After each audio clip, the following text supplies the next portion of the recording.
e até o final de semana que vem a gente divulga a programação de outubro. Mas isso é um trabalho que eu venho desenvolvendo já há alguns anos, que eu chamo de encontros de teoria e sommelier, encontros de teso, que é um momento da gente divulgar com a cidade, os locais que a gente trabalha, as teorias que advêm da somaterapia, né, que eu trabalhei muitos anos com o Roberto Freire, e nos últimos anos venho desenvolvendo essa vertente chamada sommelier, que é basicamente a somaterapia agregada à biologia do conhecer, né, do Humberto Maturana, um neurocientista chileno. E esses encontros de teoria sommelier são formas da gente estar divulgando, por um lado, agregando pessoas que queiram participar da técnica da sommelier. Então aqui em São Paulo tem um grupo que está aberto até o mês que vem, a entrada de pessoas novas. São um grupo de mais ou menos 10, 15 pessoas que trabalham durante 15, 18 meses, fazendo um trabalho de libertação, utilizando técnicas principalmente bioenergéticas, mas são várias áreas de conhecimento agregadas, como a Gestalt, a antipsiquiatria. E a gente aproveita daí esses grupos que estão em formação ou grupos fechados para estar divulgando, fazendo palestras como essas, fazendo oficinas, fazendo, às vezes, vivências corporais, né, várias atividades variadas. E acaba acontecendo 2 vezes por ano, uma no primeiro semestre, outra no segundo semestre, e normalmente 2 meses seguidos, como agora aqui em São Paulo, setembro e outubro. Daí, no ano que vem, provavelmente março, abril, eu devo fazer uma nova atividade como essa. Bom, hoje é um formato bate-papo mesmo, a gente convidou 2 médicos psiquiatras para estar participando aqui da mesa. Esse tema, liberdade e expansão da consciência, vem de pegar uma ideia de que o trabalho da somaterapia que eu desenvolvo já há muitos anos, trabalha com enfoque básico na bioenergética, utilizando-se da respiração como um dos mecanismos que a gente se utiliza para ampliação da consciência, ampliação da liberdade das pessoas. E nos últimos anos, né, eu me tornei ayahuasqueiro.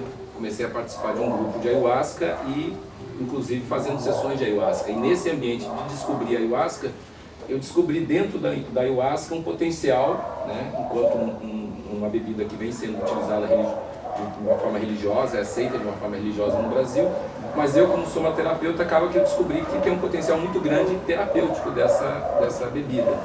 E venho fazendo trabalhos também, só que discretamente, inclusive porque no Brasil só é aceita a forma religiosa, né? A forma terapêutica seria muito burocrática, digamos assim, teria que ter centros de pesquisas, cientistas autorizados, talvez psiquiatras, que pudessem trabalhar com isso. Como eu sou bem marginal, né? Sou totalmente até anti-acadêmico na minha história de vida, eu acabei fazendo um formato que a respeito a esse lado da religiosidade, mas procurando basicamente o autoconhecimento. Então eu venho fazendo isso já há alguns anos, passado, né? E daí eu resolvi aproveitar esse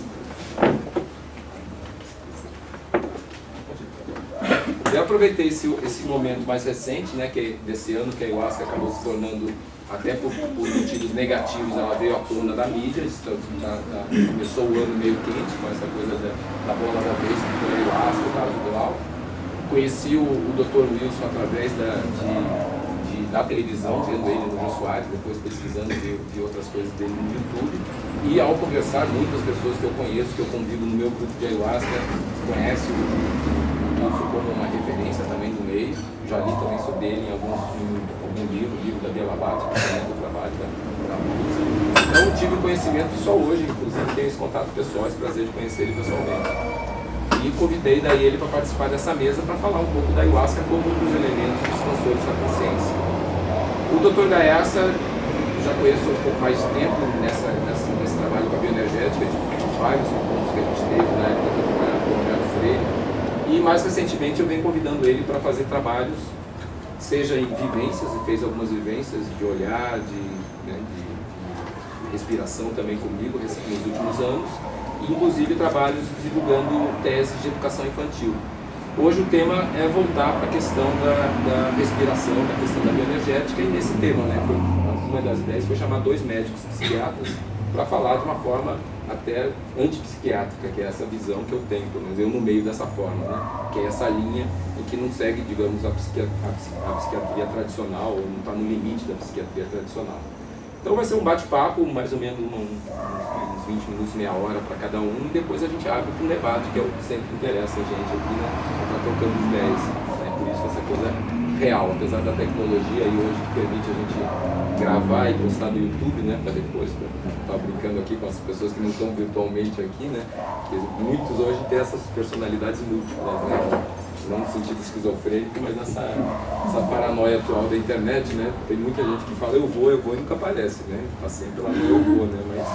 Então eu tenho esse contato virtual para facilitar a gente põe também, né, no YouTube, divulga de outras formas. Mas eu acho que a riqueza do trabalho está entre a gente ter agregado esse grupo de pessoas, né, aqui presente. Eu vou ter bastante fala aí nesses próximos dias. Quem não pegou o panfleto, depois a gente pega a programação detalhada, né, que vai ter trabalhos a partir de amanhã e domingo, principalmente nesse próximo domingo e no outro domingo, que a gente vai ter vivências corporais. Então hoje o dia é dos doutores aí, né? Eu passo a bola direto pro Wilson, depois a gente ouve o mestre Alex. Bom, minha gente, boa noite. Eu prefiro falar de pé, porque aí eu vejo a todos, fico mais à vontade. Bom, quero agradecer aí o convite e de falar de um assunto que me é muito importante e alguns anos da minha vida é dedicado ao estudo da ayahuasca. E é um assunto que eu gosto de falar, de pensar sobre isso. E também por estar na presença desse ícone, dessa grife da saúde mental brasileira, que é o Gaiarsa, que é uma figura, talvez os mais novos, assim, não conheçam. Ele é, pra vocês terem uma ideia, a primeira vez que eu conheci o Gaiarsa, fomos num evento juntos. E era aniversário dele, já tem um tempo, ele estava fazendo 75 anos. E eu me considero um aprendiz de anarquista. E ali estava a oportunidade de estar viajando com o mestre, nós íamos para Campinas. E aí nós fomos assim um tanto frios até pela primeira vez. Aí participamos do evento e voltamos já mais íntimos. Assim. E aí tinha um motorista e nós dois. Aí o Gaiarsa perguntou para mim se eu já tinha experimentado o êxtase. E era aniversário de 75 anos. Eu me senti um careta, né? Eu falei, não experimentei, mas eu faço uso da ayahuasca. Ele é mesmo? E aí nós ficamos conversando. Aí teve uma hora que o Gaiarsa teve um plano brilhante. Ele falou assim, que ele começou a falar da sensação amorosa do êxtase, eu comecei a falar da sensação amorosa da ayahuasca e tal. Ele falou assim, tive uma ideia, que tal se a gente invadisse essa BESP? Você com baldes e baldes da ayahuasca e eu com pilas e pilas de êxtase. E a gente deixaria esse povo mais amoroso. O motorista arregalou 2 olhos. Ele ficava com o olho na pista e o outro olho no espelho. Então esse foi o contato que eu tive com ele há alguns anos. E é bem legal reencontrá-lo. Bom, ayahuasca, vinho das almas. A minha história pessoal se confunde muito com a história dessa bebida nesse país, porque eu acho que eu nunca fui tão constante em alguma coisa na minha vida como a companhia desse enteógeno, dessa bebida. Dia 17 de agosto fez 28 anos que eu faço uso dessa bebida. Hoje. Hã? Não, hoje você tem. É agosto. Já fez, né? Eu estava querendo cantar parabéns. Esse é o curo. Então, 28 anos, nem nos meus casamentos eu fui tão constante assim. 28 anos fazendo uma única coisa, um espírito inquieto como é o meu, é porque eu encontrei ali uma mina de ouro. E eu estava procurando, realmente. Eu estava fazendo a minha formação psicanalítica. E já tinha 4 anos de análise, 4 vezes por semana. Estava com calo nas costas de deitar no divã. E procurando. Eu vinha de uma tradição trotskista, portanto agnóstica. Né? Assim, a espiritualidade não era uma opção para mim. de busca, não passava pela minha cabeça. E sim do autoconhecimento, e aí procurando, até que um dia uma colega médica falou dessa possibilidade. E eu fui atrás, fui insistir. Na época eu fazia parte do CONEI, do Conselho Estadual de Entorpecentes aqui em São Paulo, e lidava com essa questão dos usuários de drogas, e fiquei encantado quando eu vi falar numa possibilidade de um chá que não tirava a pessoa da sua consciência, e que não era, segundo chegou a informação, que não era uma alteração de consciência, e sim uma expansão de consciência. Aquilo me interessou sobremaneira, porque é fundamental essa diferença de alterar a sua consciência e expandir a sua consciência. São duas coisas muito diferentes. Eu fiquei assim, a fim de conhecer isso, fui atrás e realmente tive uma experiência fantástica. Imagine, por exemplo, uma pessoa com uma orientação absolutamente de esquerda, como eu disse, agnóstica, achando aquele discurso clássico de todos aqueles que vieram das escolas de esquerda, né, que a religião era o ópio da sociedade, enfim. Dizíamos isso e acreditávamos nisso. Até que, em um determinado momento, o que me buscou, o que me fez buscar mesmo, essa coisa da transcendência, da expansão da consciência, foi uma experiência com um paciente meu. Eu era residente de psiquiatria, trabalhava numa clínica que depois acabei sendo diretor dessa clínica, e um paciente meu, esquizofrênico, era um advogado, um homem que tinha bastante cultura, e era assim, uma delícia você conversar com um psicótico público. Eu adorava chegar na clínica e conversar com ele, eu me estimulava esse cara. Ele tinha um mundo, toda uma história toda particular do mundo esquizofrênico dele. E aí um dia, esse homem de boca fechada, olhando para mim, disse assim: doutor, socorro. Eu tive a impressão que eu vi esse cara falando comigo. Estávamos só nós dois no consultório. E ele, com a boca fechada, dizia: socorro. Eu estou preso dentro do meu corpo. Eu não tenho um espírito. Eu sou um espírito e estou preso dentro do meu corpo. Acreditem ou não, foi uma comunicação telepática. A vontade que eu tinha de sair dali e dizer assim: um Aldol para você, 2 para mim.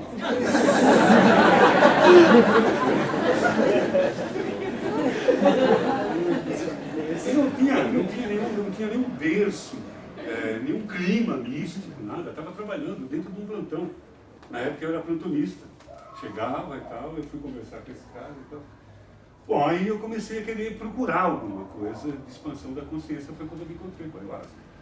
E aí falei: bingo! Bingo! Se eu estava procurando um ovo, achei um de avestruz. Aqui tem coisa. Vou ancorar meu barquinho um tempo. E fez 28 anos que esse barquinho não está ancorado, porque quem conhece sabe que é um constante navegado. Mas há 28 anos fazendo isso. E uma das coisas que eu já entendi há muito tempo, já tem um tempo, um bom tempo, é que nós precisamos corrigir essa coisa de expansão da consciência. Né? Consciência alterada. A consciência alterada é essa que nós estamos agora. Isso é que é uma consciência alterada. No momento em que o homem está livre do seu corpo, como diria a Fé Barral, o pássaro quando se liberta da gaiola, ele está, que não está preso nas rédeas dos 5 sentidos, condicionado por esses 5 canais para poder construir a estrutura do pensamento.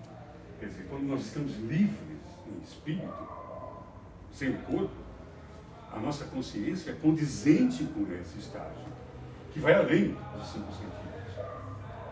E eu considero, sob esse ponto de vista, esse estado de consciência natural, e esse o transformado, esse o alterado pelos 5 sentidos, pela tridimensionalidade, pela nossa cultura, pela estrutura do nosso pensamento, pelos circuitos mentais que foram montados pela nossa educação, seja com repetição ou emoção, verdade impostas para nós.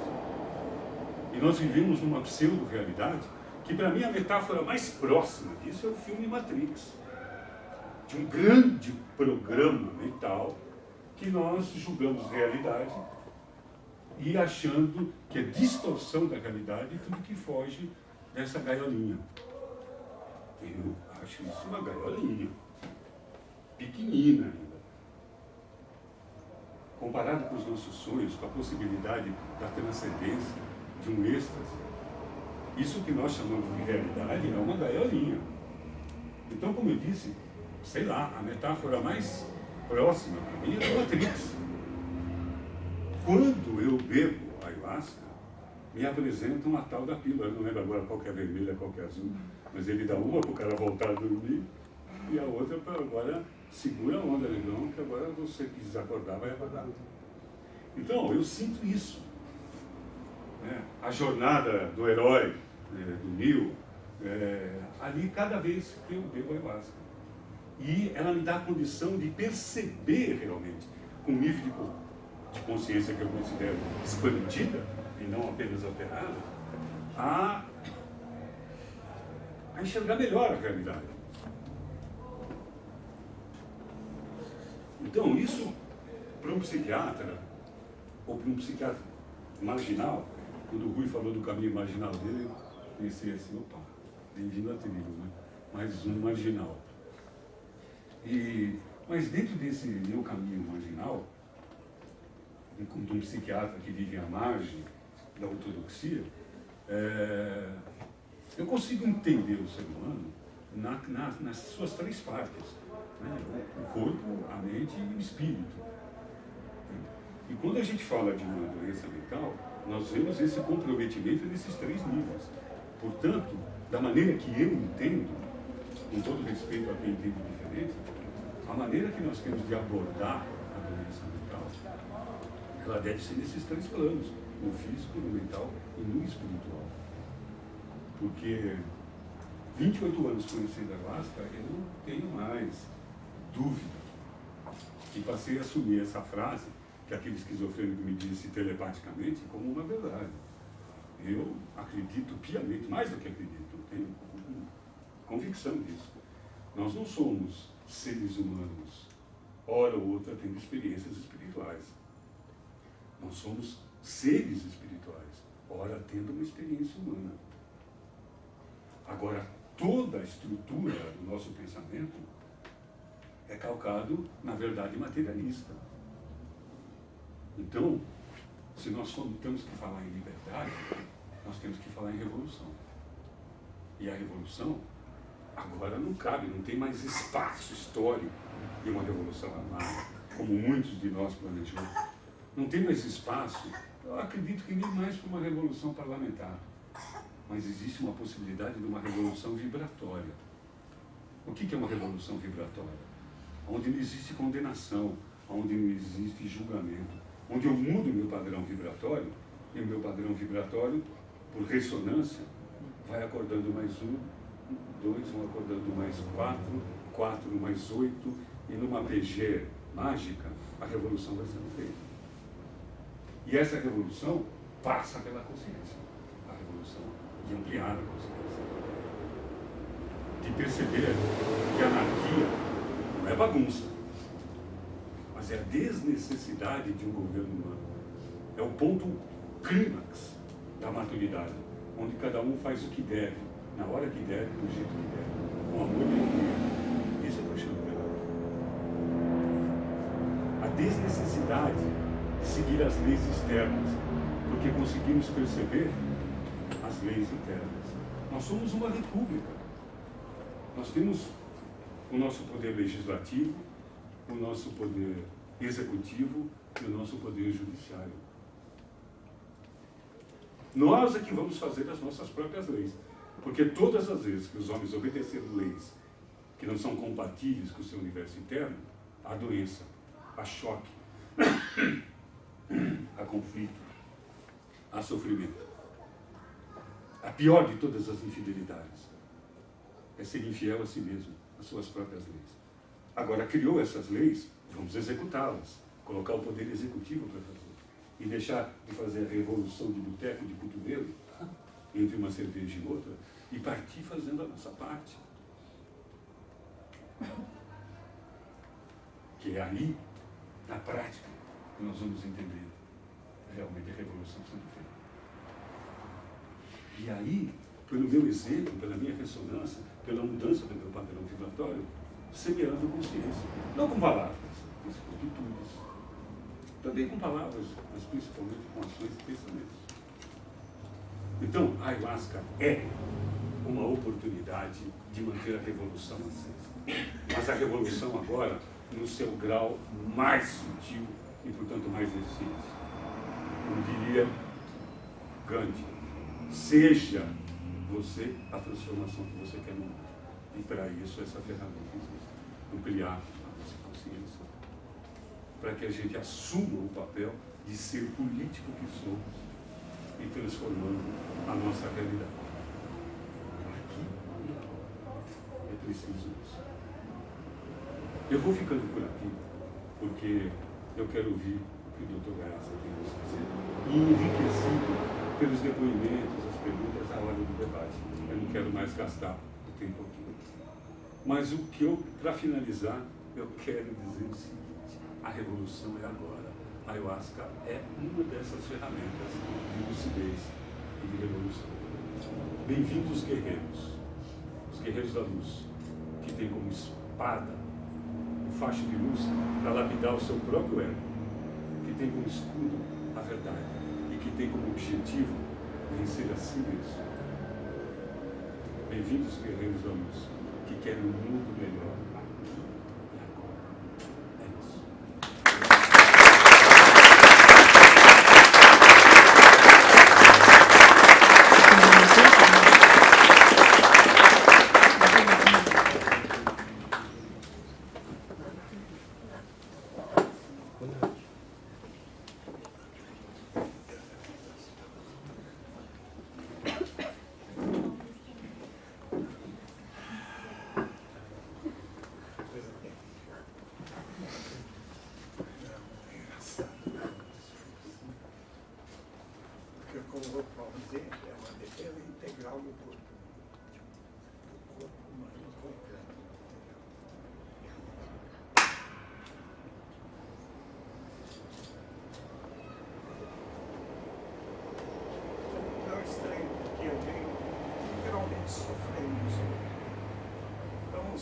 Vamos esclarecer os textos.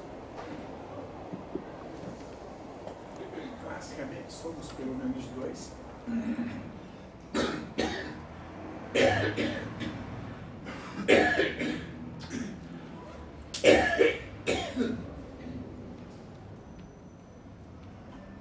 O civilizado e o animal. O civilizado é basicamente o falante, que usa a palavra. O civilizado tem 10 mil anos de existência. A história, Egito, Grécia, Pérsia, começou a cidade, a convivência. O animal tem 2 milhões de anos. E todos vocês são animais. Percebam o choque. Não digo isso a sério para ninguém que não se ofenda. Mas você é um animal, ponto. Você tem tudo que um animal tem para ser um animal. Você tem peles, tem músculos, tem olhos, tem orelhas, tem intestino, tem pulmão, tem coração. Então você é um animal. Todo civilizado baseou-se numa negação incrível disso. Não, nós somos espírito, alma, pensamento, palavra. Isso aqui é um bicho perigoso e inferior. Eu fico realmente com vontade de chorar quando eu falo isso. Inclusive, com a certeza que eu não vou persuadir vocês daquilo que é meu maior amor, que é o meu corpo. Eu posso dar, e vou dar alguns dados assim, arrasadores. Eu posso provar cientificamente algumas coisas incríveis sobre o corpo, que vão muito além de toda a imaginação que se pode ter sobre o espírito. Mas as pessoas não gostam muito da tese, não se viram bem com números. Eu vou dar só um de saída no teste para vocês. Movimento humano. Tão simples que depressão se mexe. Você de manhã liga o automático e ele, o gigante benigno, te leva, pega um carro, mais toma café, te veste, te leva para a escola, senta, tudo bem. Ele, o automático do corpo e do cérebro, faz tudo por você, enquanto você fica pensando as suas coisas em palavras. Dado fundamental eternamente esquecido por filósofos, psicólogos, psicanalistas, biólogos e até estudiosos de fisiologia cerebral. 2/3 do cérebro, 2/3 do miolo, que são mais ou menos 140 bilhões de neurônios, existem só para você se mexer. Só. Tudo o restante é para fazer todo o resto.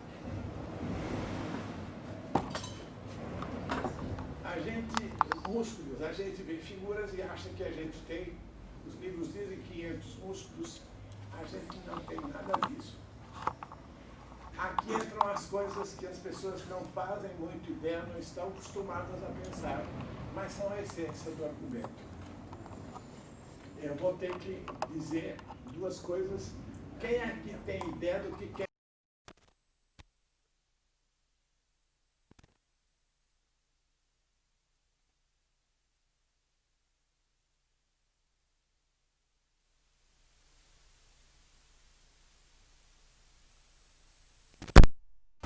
Então o que eu digo fica vazio.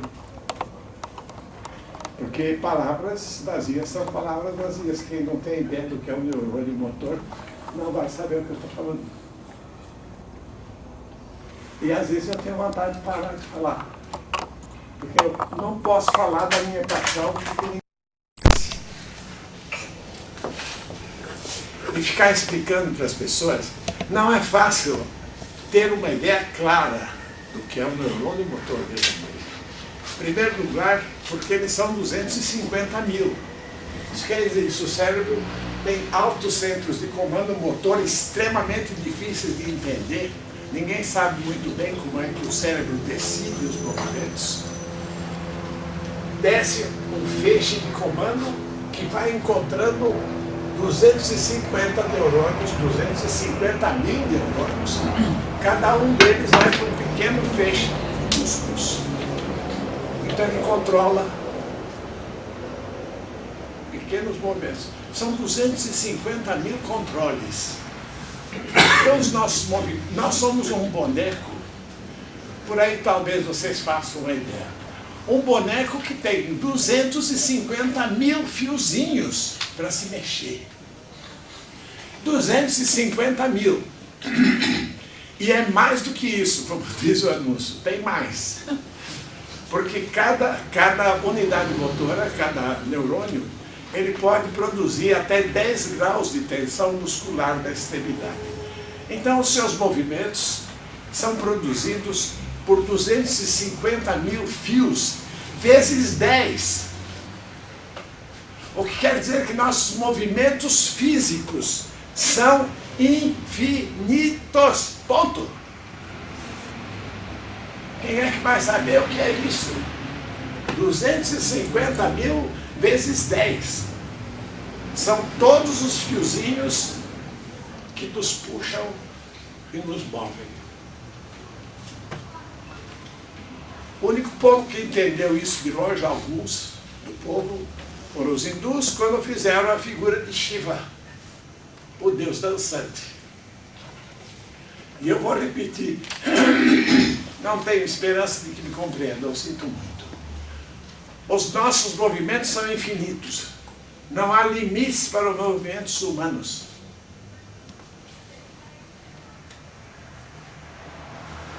E por que é que a gente para? Eu diria, a maioria de vocês ficam meio assim, é um pouco escuro.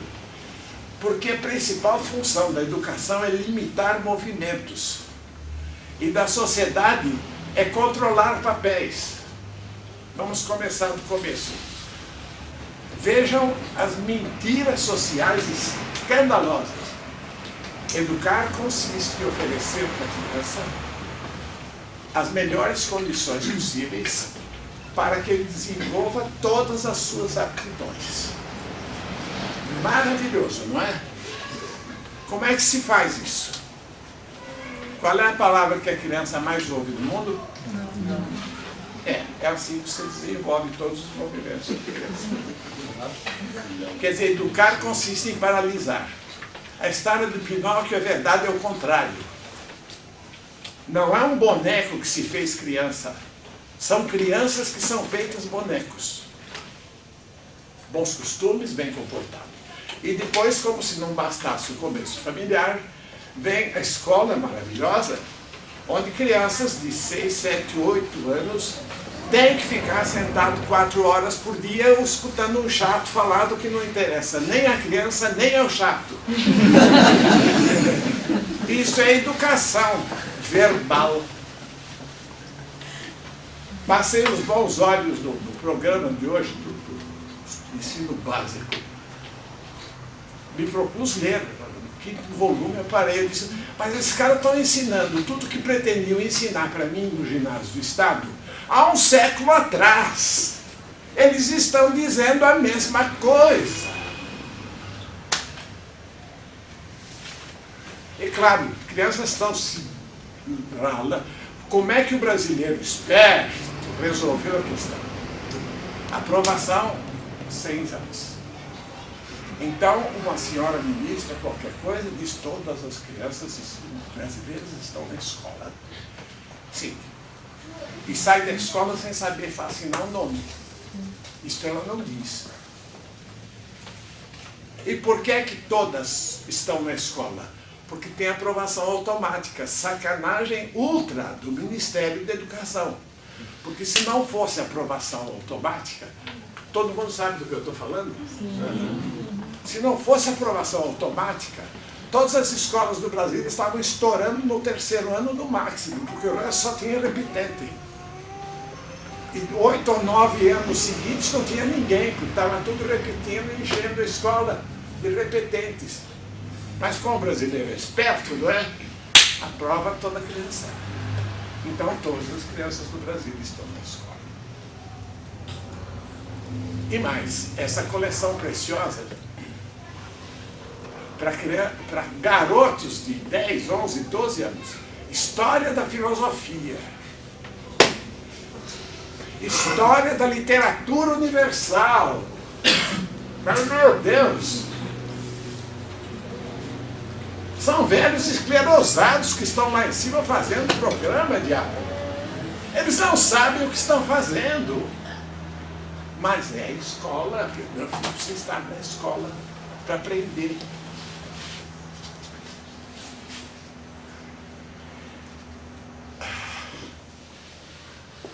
Bem, para mim faz bem essa crise. Você toma o lasca, eu não sei o que acontece comigo, é parecido. Eu explodo. Mas eu vou voltar para o bendito corpo humano. Aqui eu devo fazer uma confissão embaraçosa. A minha paixão, a minha maior paixão na vida é o meu corpinho. É uma delícia de corpo. Quem diz que eu tenho 90 anos é que ele foi muito bem tratado, a gente se entende muito bem. Há 25 anos eu vivo sozinho, aposentado, e esquematizando um pouco, tudo é muito variado, a gente tem que fazer pequenos esquemas, senão a gente se perde. Mas eu diria que pelo menos 1 hora, 1h30 por dia, eu me dedico a namorar o meu corpo. Namorar o meu corpo quer dizer, o que é que eu sinto? Deixa me mexer, deixa eu olhar, deixa eu sentir, o que será que ele quer me dizer? Onde é que ele está preso? Onde é que ele está preso? Onde é que ele está preso? E há uns 15 anos que eu venho desamarrando pedaços de preso da criança que não pode, não pode, não pode. Está tudo aqui. eu estou amarrado pela educação. É a coraça muscular do caráter do Reich. A coraça muscular é isso, não é uma coraça. Em algumas pessoas são muito rígidas, é uma coraça. Mas é uma história muito particular, vou dizer muito curto. Há mulheres, principalmente, que você olha e diz que maravilha, como ela é solta, como ela é viva. Mas fica olhando ela se mexer 5 minutos. Depois do primeiro minuto, você começa a ver que a vida dela é sempre a mesma. Ela é muito viva.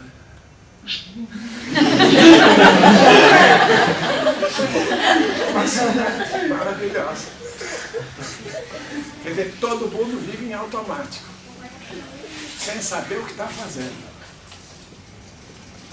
Preso pelos costumes pedagógicos e contidos pelos costumes sociais. Porque essa frase eu adoro dizer, porque ela azeda a vida de todo mundo.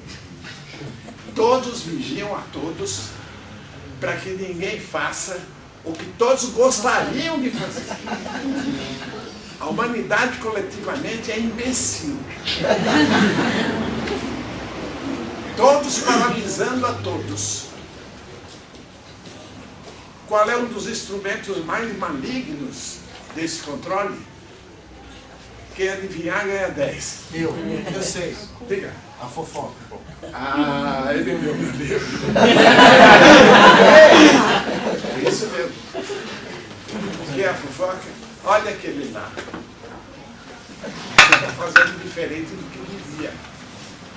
Olha aquela lá que dá saia absurda.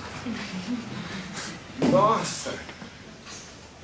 Essa cheirada, aquela pintura, né? Todos controlando a todos, todos mantendo o bom comportamento de todos de bonecos automáticos.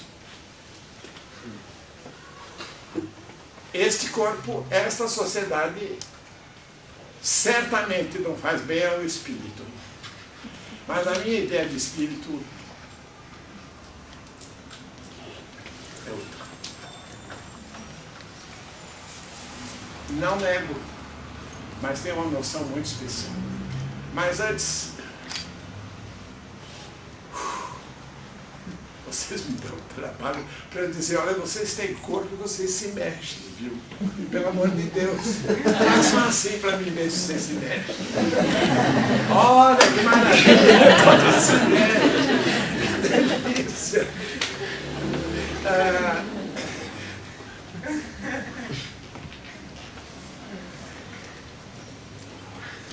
Em linha reta para os amigos mais idosos, olha que carinha bonita, deve estar fazendo sucesso.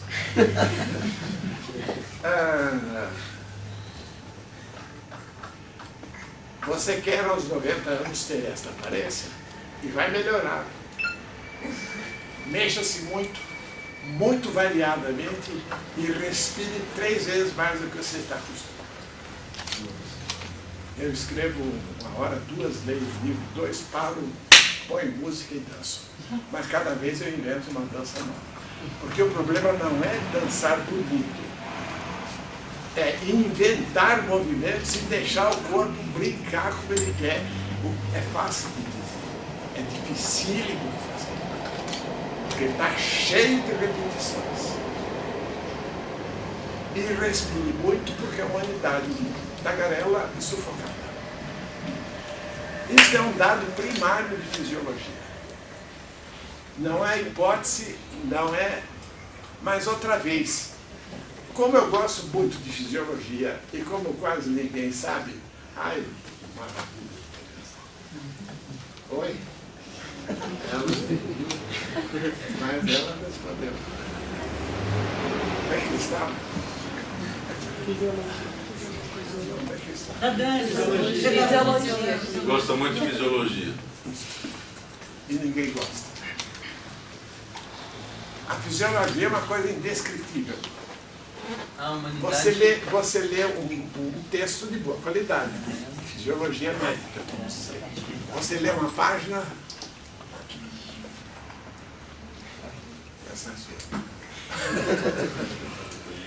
você lê uma página, função renal. porque aqui entra, porque tem o capilar, porque absorve, porque limita. Você disse que coisa incrível. Você vira a página, bom, mas do túbulo renal, porque aqui tem o pH, tem o lá, diz que maravilha. Mas quando você está lendo isso e entendendo isso, você já esqueceu aquilo. Porque a complexidade da fisiologia do corpo é inimaginável, ponto. Vou resumir um pouquinho, esbarrando em você. Para quem tem uma vaga ideia do que quer dizer bioquímica, o nosso corpo é outro. A cada segundo, nós temos outro corpo. Mas não vamos exagerar. Todo mundo sabe que uma árvore cresce, a gente tem folhagem. Assim, um dia você não vê muito, no dia seguinte você vê mais, daí a 3 dias começa a aparecer o botãozinho. Mas vegetal tem uma vida que não é um milésimo da intensidade da nossa vida. Então, como é que eu posso ser sempre o mesmo de confiança? Funcionar como um autômato. Eu estou me matando. Ou estão me matando. Porque eu não posso me mexer como eu quero, como eu gostaria, como seria bom. Se eu começo, até aqui eu exagero para burro, né? Putz, esse cigarrasta parece um palhaço. É misto de entusiasmo pelo que eu amo e desespero porque ninguém entende. Entende assim. Que tristeza.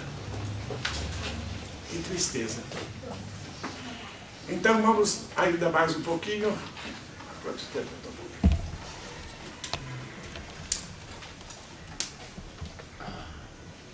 28, 25 minutos. O que é que eu ia dizer?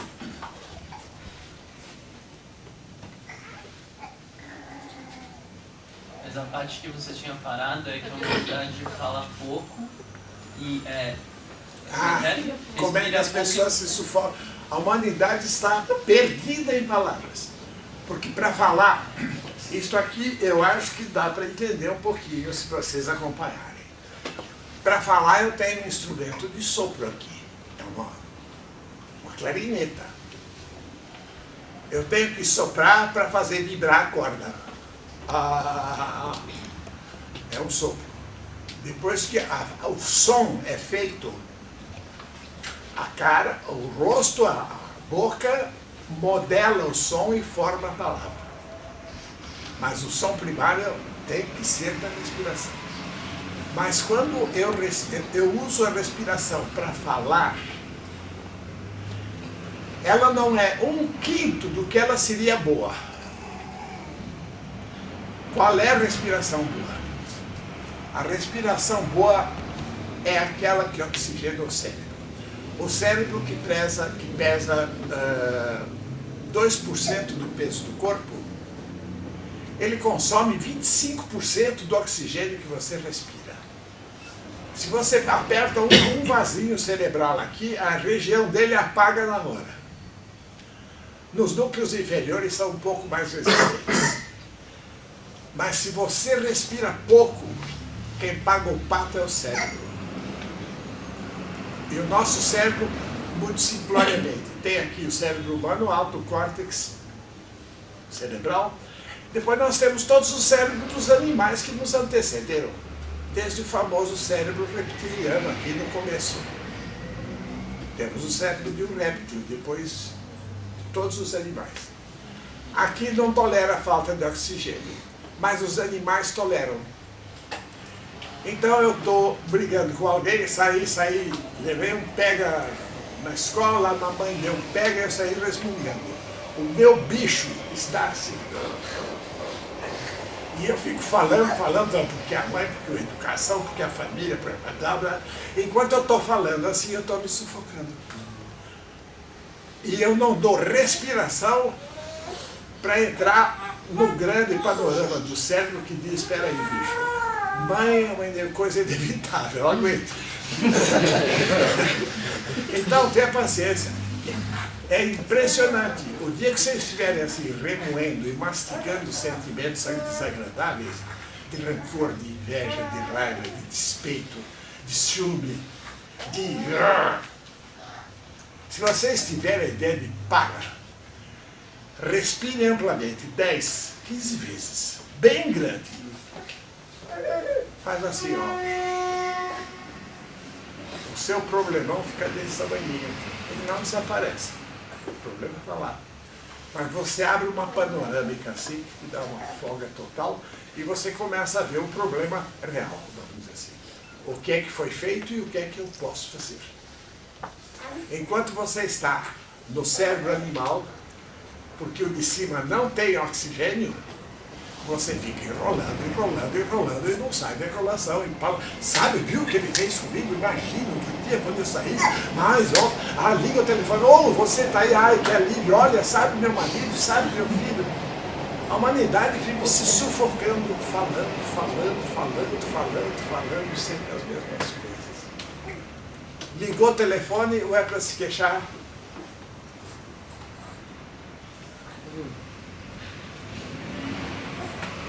Ou é para reclamar? Ou é para reclamar da família? É falar mal do marido, falar mal do emprego, falar mal do salário? Quem é o culpado e quem devia? A maldição humana. Quem devia e quem é o culpado? Sabe que o governo não? Não, sabe aquele vizinho que faz um barulhão desgraçado? Não, o cachorro do amigo lá. Tem que ter o culpado e eu tenho que esganar o culpado porque eu estou assim.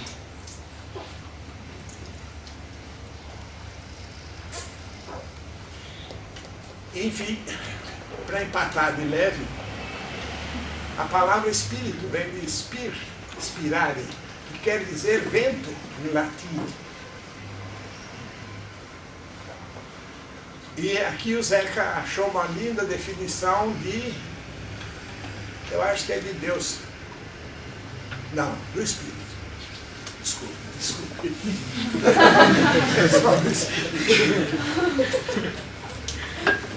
Espírito é o invisível, todo-poderoso, que me dá vida.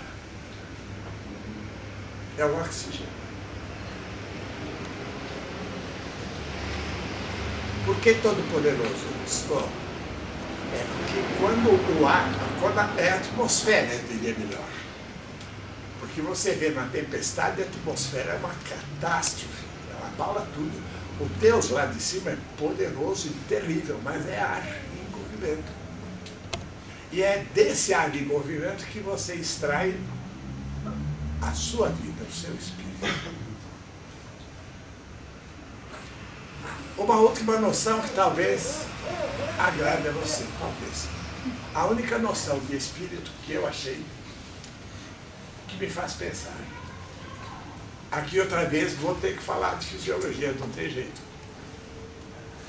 A retina que vê, as célulazinhas que respondem à luz, elas respondem à menor quantidade de energia luminosa que você pode imaginar, um quantum de luz.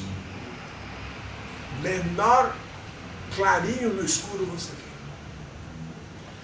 A gente sabe muito bem a vibração eletromagnética da luz, a faixa visual, as cores, entra aqui, impressiona os neurônios, manda uma mensagem para o cérebro e o cérebro occipital vê o mundo. Isto é o espírito. Porque a luz é conhecida, vibração eletromagnética, todos os impulsos neuroelétricos são registrados, você sabe tudo isso medido, feito. Retina pegou, nervo óptico foi. É tudo material e sabido. Mas quando esta onda chega aqui, você vê o mundo. Isto não tem explicação fisiológica. Isto é uma criação, diga do espírito, pode dizer do cérebro, tanto faz, porque ninguém sabe de quem é.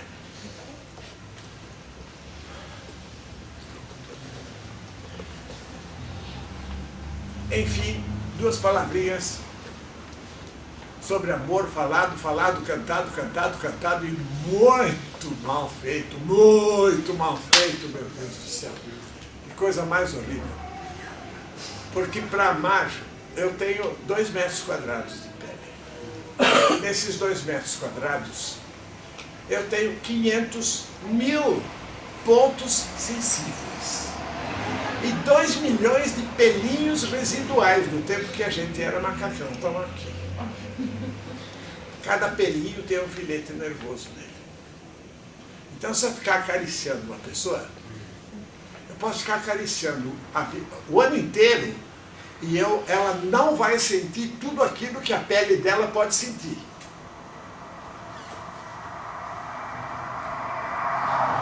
Quem é que usa 1/1000º disso na hora de amar? Movimentos, eu digo, agora você combine carícias e movimentos. Esse que tem 250 mil vezes 10 possibilidades de movimento. Isto que tem 500 mil mais 2 bilhões de possibilidades de sensação. Aí você pode ter uma vaga ideia do que é que o amor podia fazer por nós, dar por nós, ou podíamos dar um ao outro. Mexendo o corpo, movimento, pele, olhos. Eu disse que íamos brigar. Não posso fazer nada. Acho que chega, né?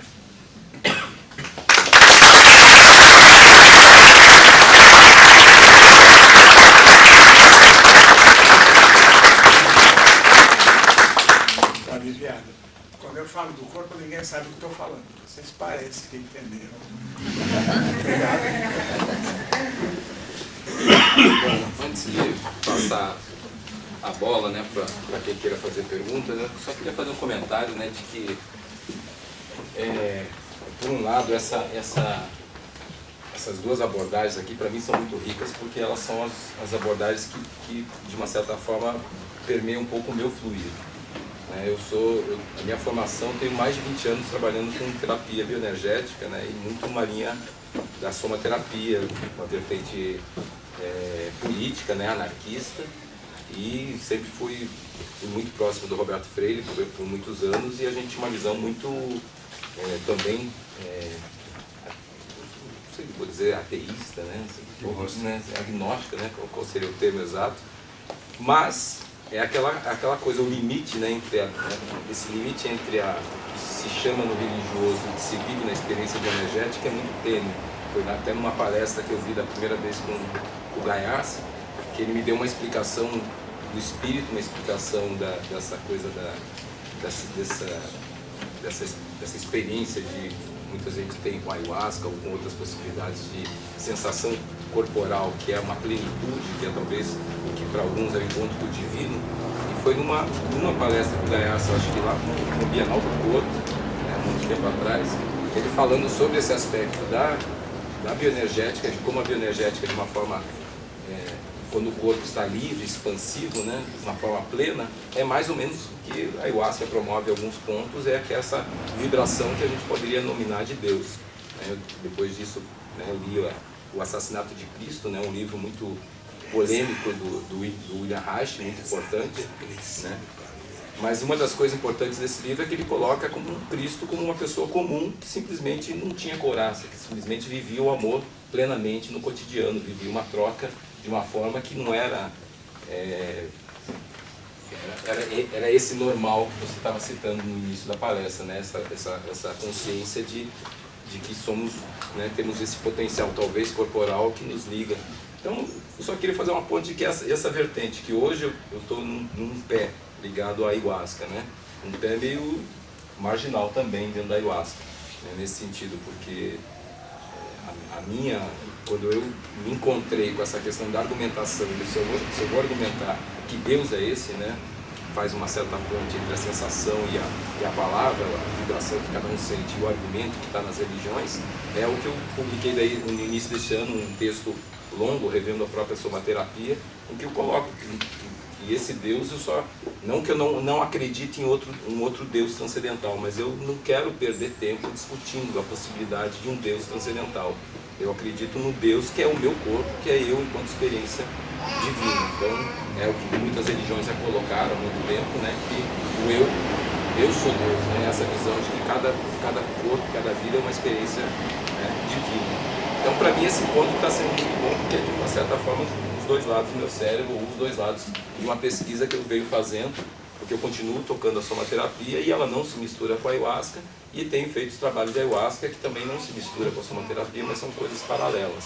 Tenho brincado muito com as semelhanças, uma dura 4, 5 horas de duração, outra dura 1 ano e meio, então são bem diferentes em vários aspectos, mas eu percebo na minha experiência que muita gente, por exemplo, tem peias, tem coisas corporais, né, usando a ayahuasca, tanto que eu prefiro usar o termo somativo do que psicoativo, né, que é muito usado esse termo. Eu prefiro o termo somativo, porque mais do que até outras drogas que mexem com a psico, a ayahuasca ainda mexe com o corpo de uma forma muito forte. Né. Eu tenho visto, na minha experiência recente com a ayahuasca, como ela mexe tanto quanto eu vi por muitos anos o uso da capoeira. Eu sou capoeirista e vi pessoas tendo sensações de enjoos, vômitos, mudanças bioenergéticas muito grandes com o uso da capoeira, e em momentos de energia que você se entrega, que você, com uma roda de capoeira, você tem níveis elevados de sensações corporais, né? E venho percebendo como essa capoeira me fez chegar na ayahuasca já com um corpo muito mais trabalhado, com uma vida, uma experiência muito mais trabalhada e uma facilidade de levar as coisas corporais da ayahuasca que eu vejo que quem não tem essa experiência com a capoeira ou com outras atividades corporais acaba tendo que descobrir com a ayahuasca, mas de uma certa forma a ayahuasca também promove esse encontro da própria corporalidade, o autoconhecimento num nível não só, né, como nas palavras aí, cada um tem o seu devir, a sua escolha, né, não só num nível espiritual, seja no argumento um ou argumento outro, mas principalmente também no nível físico, e como as duas coisas vão juntas, a capacidade também de você ter esse encontro do prazer, da corporalidade com o uso da ayahuasca. Mas é só um comentário mesmo, porque eu acho que eu trouxe inclusive essas duas personalidades aqui para provocar esse debate de cada um. Não é para a gente chegar aqui a consenso ou chegar, mas simplesmente provocar. Inclusive pessoas que aqui já devem conhecer a ayahuasca podem se enriquecer com o conhecimento do Gaiasa sobre respiração, sobre essas técnicas de respiração, assim como o contrário, quem já conhece a bioenergética, os trabalhos de respiração, pode aproveitar, né, o Wilson aqui para perguntar especificamente sobre o uso da ayahuasca, né, mas só para também um toque para quem não sabe, existiu na década de 60 para 70 médicos, psiquiatras que usavam drogas como o LSD, por exemplo, e depois abandonaram o uso do LSD e passaram a usar simplesmente oxigênio. Respirações usando técnicas respiratórias, como ficou o nome respiração holotrópica, como uma forma de atingir o mesmo efeito que o LSD propiciava anteriormente. Então essa é uma linha de pesquisa que foi utilizada, e tem muitas linhas aí que estão caminhando em paralelo e são convergentes. E aparentemente, né, estão indo para caminhos diferentes, mas eu acho que muitas estão indo para os mesmos caminhos, só que usando argumentos nas palavras diferenciados. Mas vamos lá, quem quiser então perguntar, quiser levantar a mão, por partes aí. Bom, eu queria primeiro agradecer, achei que foi muito bacana, e fiquei extremamente assim, comovido de encontrar o Gaiasa, porque há uns 4 anos atrás eu tinha um problema muito sério de ansiedade, e eu participava de uma comunidade de pessoas que discutiam o que era isso, de onde isso vinha e tudo mais. E aí os caras apresentavam um vídeo do Gaiasa falando, e era um momento assim, eu falava, puxa, esse cara parece que entende da coisa. Mas a minha pergunta ela é relacionada à questão da respiração. Uma vez eu fui parar no hospital, achando que eu estava tendo um ataque cardíaco, de uma crise assim, de ansiedade muito grande. E quando eu cheguei lá, eles mediram minha saturação. Eu não sabia o que era isso, depois eu fui pesquisar. Eu descobri que existe um nível de oxigênio no sangue. Ele tem que ficar em 100%. Se ele está acima disso, você tem alcalose respiratória. Então você começa a ter cãibra, e o seu braço formiga, você quase desmaia. Isso acontece quando você respira demais. Você não pode ter muito oxigênio no seu sangue. E eu vejo muitas pessoas dessa linha fisiológica dizendo isso, que pessoas ansiosas têm que respirar bastante. Mas eu acho que para mim o que funcionou foi respirar pouco.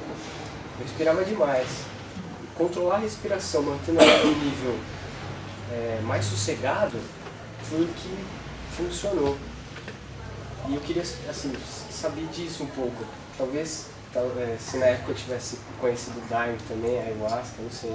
Mas o lado da respiração ajudou bastante, só que foi... eu tive que, literalmente, em alguns momentos, parar de respirar.